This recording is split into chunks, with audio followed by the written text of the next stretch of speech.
Do you want to get fired from your company? Do you not want to go in and quit, but you'd rather get fired? Because sometimes quitting's not easy. It's not. It took me saying it online and through a podcast that I'm going to quit in order for me to finally go and quit because somebody at work found out, so I had no choice. It's not easy. Well, stay tuned because in this episode, I will show you ways to get fired. Welcome to Boss, everybody. It's Miro. We slow here like we are slow, though we really, really aren't. And man, it's a great day, great time to be alive. The weather sucks in Chicago, but you know, winter blues are a thing. You gotta recognize it, realize it, and get past it. You have to do things, have to still get out there outside and during the good hours force yourself out there, get some of that little sunlight that we get, make up for it with other ways such as treating yourself to more baths, more massages, more yoga, more relaxation, more techniques that will help you get mindful and realize you know this is just a time. It's a cold time. It's a dark time, but this too shall pass. And, some of the happiest people in the world in like Norway, Sweden, those countries over there, um, they get like 4 hours of sunlight during this winter time. So think about it. You're getting like maybe 6, 8, 10 hours. Consider yourself lucky. They're getting 4 hours and they're like the happiest countries in the world. So, by the way, I read that today in a blog article, so I'm going to make sure I quote that by Ned, helloned.com, a company that I interviewed the founders of previous weeks, a little while back. But just, thinking about that, how wild is that? Like those countries up there, um, they have, I can't remember which one's number one right now. Don't quote me. I thought it was uh, Norway, but it might be Sweden. It's one of those two. But either way, they get like 4 hours of sunlight during these winter times and they're still happy. Like, I think they want to say like 35-40% of people ride their bikes to work just to kind of get exercise in, get those feel good hormones in the brain going because they definitely deplete during these times, especially when we don't do anything, especially when we lock ourselves in, especially when we seclude ourselves from the family. We stop going to the gym. We stop caring about what we eat because we're wearing a sweater anyways. So it doesn't matter how we look on the inside. Well, it does matter because you don't want to fall into the winter blues because this shouldn't be a time of being sad and losing, um, losing competitive balance, losing all the momentum you've gained the whole entire year. You know, uh, it's especially going towards the end of the year right now, November, December. A lot of times we do hit that restart button on January, and I'll be talking about that. So don't worry, soon enough once the date gets closer. But we always hit that restart button, and it's so easy in January because everybody else is doing it. It's a thing. It's a new year, new me. And well, by the way, you could clearly tell this is the rants and recaps episode um, because I am ranting. I am on a tear today, and I hope you feel it. I hope you feel that energy. I don't know if I just had too much tea in me. I am trying to get away from caffeine, from coffee, so I'm kind of just doing green tea now. And I gotta admit, my anxiety's been lower. I don't get the crazy jitters when I drink just tea, so it might be kind of a long-term solution. The decaf still has my heart because I do love coffee. So it's tough. Once in a while, I'll have a few sips if somebody's got some, like if my fiance's got some, and it's something good, like that like that chestnut praline, because it's that season. I'll have a sip or two. I gotta have a sip or two, and please the mind a little bit. But long term, I'm trying to kind of get away from it fully. But it's I think it's all, give and take, give and take. You got to have the right combination and you can't do it all at once. I think cold turkey is a very hard way to do things. So it's my long-term goal to kind of decrease caffeine use and kind of stick with mostly just tea and decaf coffee. But back to what I was trying to say. Don't get the winter. Don't let the winter blues get the best of you. I guess that's definitely important. So you got to keep the mind active, keep the good hormones flowing into your brain because it's so easy to for them to deplete during this time of year, just based on the patterns, based on the things we do, of it being cold and dark. It's easy to forget about the good things. So please don't forget. Please don't forget, who you are and what you're setting to accomplish and become. But yeah, it's been a wild ride. Year 3 is starting off with a bang at Hodgepodge. I mean, it's a bang. We're still pretty busy, closing in on the year. Even though it's getting colder, we're still pretty busy, so that's good. I'm happy. Slowed down a little bit, but that was expected. And just been a wild ride. I've had to fire some people. I had to hire some people, fire, and deal with all types of crazy things as always. And I thought about it. Like I've heard some good reasons to get fired. I've heard amazing reasons, and I want to share the do's and don'ts.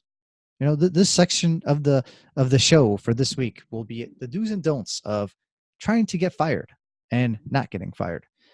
But I got a list of a few that I've experienced or I've seen or heard, and these are good ways if you really want to get fired at your company. These are the things you should do. You should, one, swear in front of the customers, or in front on a job site when you're not sure if the customer is there or they're not, or they could be listening in through the window because they're inside the house. That is definitely a sure way to get you fired. You do not swear in front of customers. I don't care who the customer is. I don't care if it's Mike Tyson and all he does is swear at you because you're not doing the right work. I don't care. You're not swearing, because that is just not a professional manner. It's not the professional way of going about things. If it's part of your job duty and you're allowed to swear and do all that, then I get it. But if you're running a professional company, which here we're running a environmental moving, decluttering company, trying to save the planet by not throwing things away, by getting them to other people in need, especially things that we remove out of your homes when we help you declutter and de-junk. We are a professional company, and we're going to act that way. And we have certain standards that all our employees and contractors have to, abide by. So if you will swear, it's not representative of the company, and it's definitely a reason to be on the way out, or to try to find, it's definitely a warning kind of situation. Probably not the hammer's not gonna get laid down on you right away. It's something that you warn and you talk about, because some people just maybe don't know any better. But it's definitely something that will irk the owners and the managers, and will surely put you on the hot seat. Another way is to use any racial slurs or derogatory, or anything controversial, sexist. It's kind of in line with the same one, swearing, whether you're saying it to fellow colleagues or a customer. I mean, if you're saying it to a customer, that's pretty much it. You're done. You're going to get the boot. Also to employees, I mean, and your fellow teammates, it's unacceptable as well. It's nothing that we believe in. 100%. We stand for rights, and, being able to talk freely, and being able to have people feel comfortable in their work environment. And we don't, ever support any sort of sexist, racism remarks, or any derogatory comments, anything like that. And that's our company policy. And if you do that, you'll get warned, and you will also be in a hot seat and be kicked off. Like, that's just not an acceptable way. And it's a way that will get you fired. I don't want to relate this to my business, Hodgepodge. I'm just trying to throw out ways in general that will get you fired no matter where you work. But I am using real life examples / examples I've heard about or witnessed or heard from others and seen, you name it. Another one, number 3, using your phone during a job. Yes, I get it. Sometimes your phone is part of the job, and it is your life. And when it's your life, that means your life and your job either align because you are getting paid to be on your phone, or they don't align because your life, can't be your life, and your phone and your job don't align because what you're doing might be physical work, or work that you're talking to people, and your phone can't be in the way. That way they don't align together at the moment, and your life has to separate from the phone. and you have to be there. You have to be present. You have to be doing the job that you have applied to do, that you came in and you applied for and you got hired for. That is what you're there to do. You're not there to be on your phone. So if you are using your phone to be in communication with management, with others, about things that don't even relate to the job, and aren't making the job go smoother or faster, and there could be better times to talk about these things, you are therefore on your phone during the job, and that is another unacceptable way of working. You have breaks. Everybody has breaks, and yes, breaks are respected, and they're encouraged, because you need breaks to recharge, and they're required by law. You can't force anybody to take breaks, but yeah, um, phones shouldn't be used on jobs unless the company strictly says that they should be, because they are part of the business. Excuse me. Number 4, calling a different manager after one manager already says, the one that's actually the superior, states that the job or something has to be done a certain way, and then calling somebody else as a background to try to see if you can still be allowed to do whatever you want to do. So pretty much telling F off, telling fuck you to the person that was actually a superior by going to somebody else. If rules are made, and if you are told to do something a certain way, and we can't do it another way because it goes against company policy and someone will injure themselves, or it's just not right and doesn't make sense, and you are told by someone higher up, specifically maybe even an owner, and then you go to a manager to try to get the workaround and pretty much say fuck you to the other person, that is a sure way to get yourself fired, or get you in a hot seat at least. um, that could be just a communication error, and could be something that could be worked around, so it's probably not going to get you fired right away, but it's definitely a good way to work your way up, up the hot seat. Another method is asking for a raise in the middle of a job and threatening to not work the rest of the job, because you aren't getting enough hours, or you might not be getting the raise.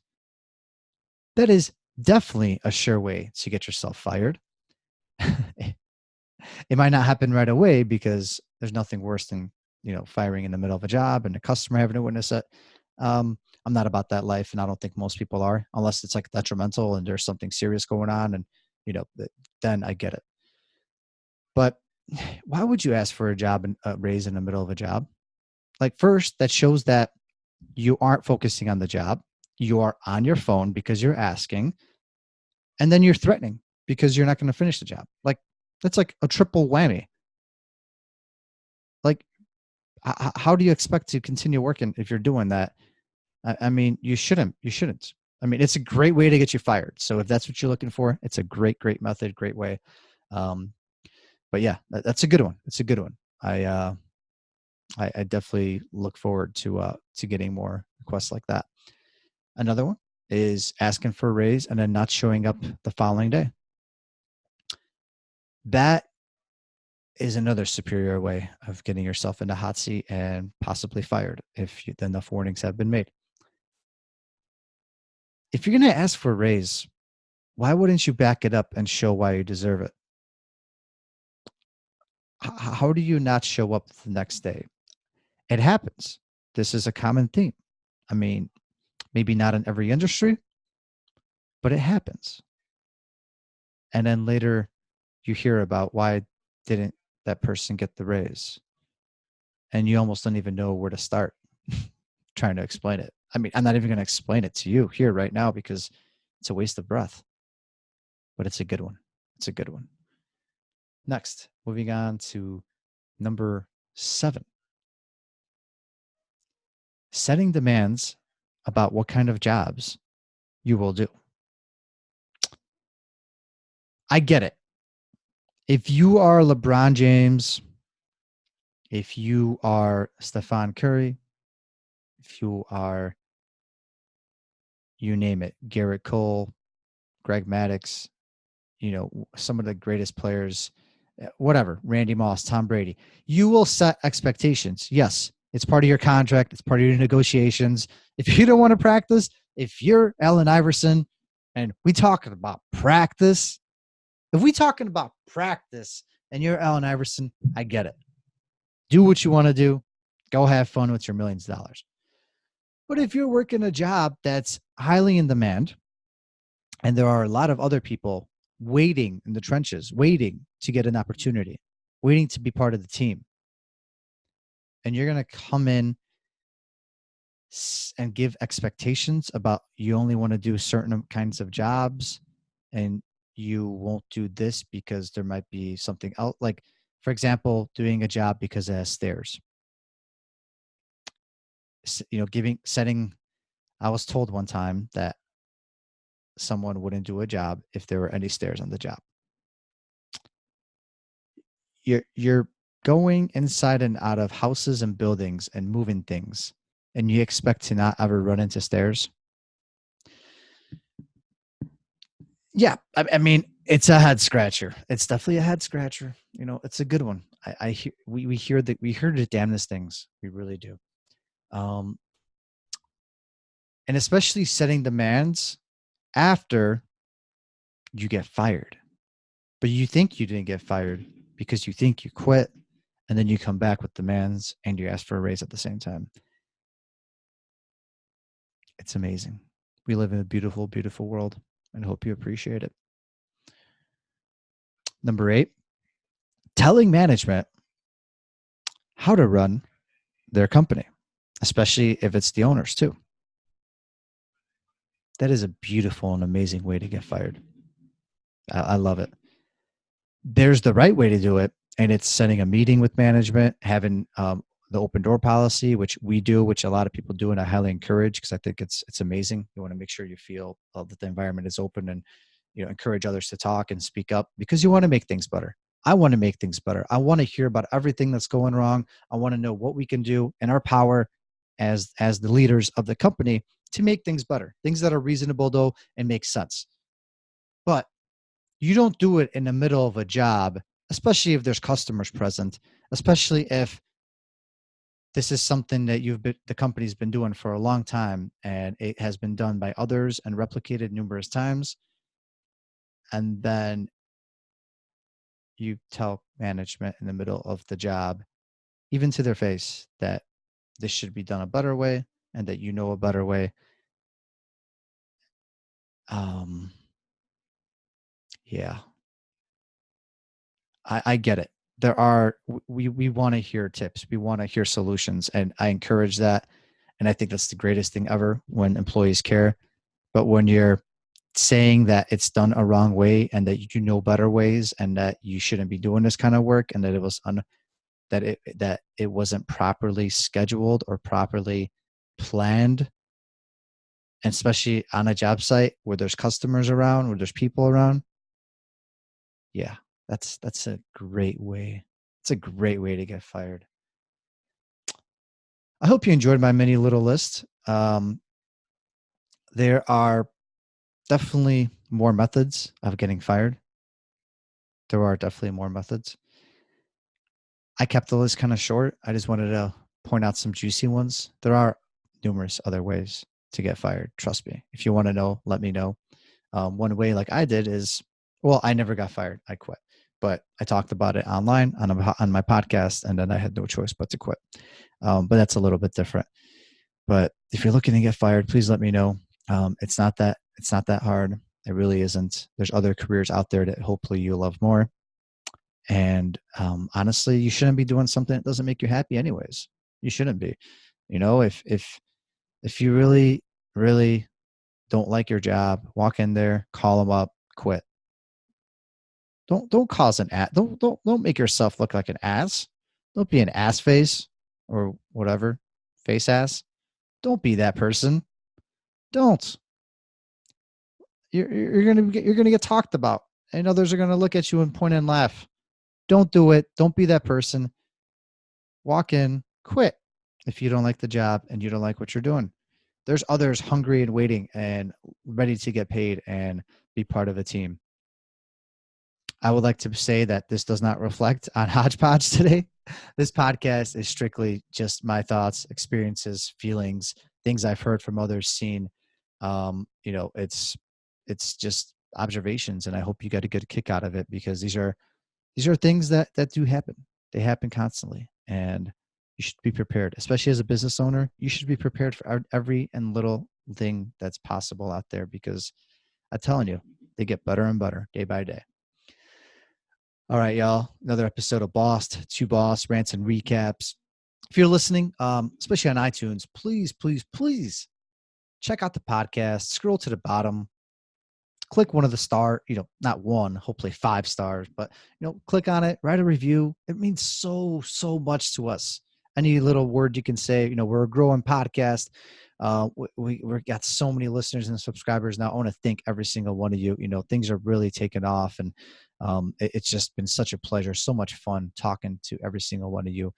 Day in, day out, week in, week out, year in, year out. It's wild already how long it's been, and it's been a really fun time, fun ride, and we really would appreciate some feedback, anything online, and subscribe to us on YouTube as well. Just type in Boss to Boss, the number 2 Boss on YouTube, and be sure to subscribe to our YouTube channel. Actually, it's now called PodRiver. That's totally my mess up. It's called PodRiver on YouTube now. So PodRiver, POD River, PodRiver. Catch your podcast in the stream. And Boss to Boss is under that channel on YouTube, because as we're consolidating our YouTube channels with our 3 different podcasts, Boss to Boss, Local Level, and the Mac and Black Sports Show. Thanks so much for tuning in. Keep crushing the rest of your week, and we'll be talking again soon. A lot of great interviews coming up as well. So I encourage you to be ready to check those out. They're going to be very juicy and so informative. Have an awesome week, y'all. Peace. That is all for this episode of Boss to Boss. Your next step is to visit bosstoboss.com, where you will find proven techniques followed by professionals to help you make that next step. Again, that is boss2boss.com. And remember, the time is now.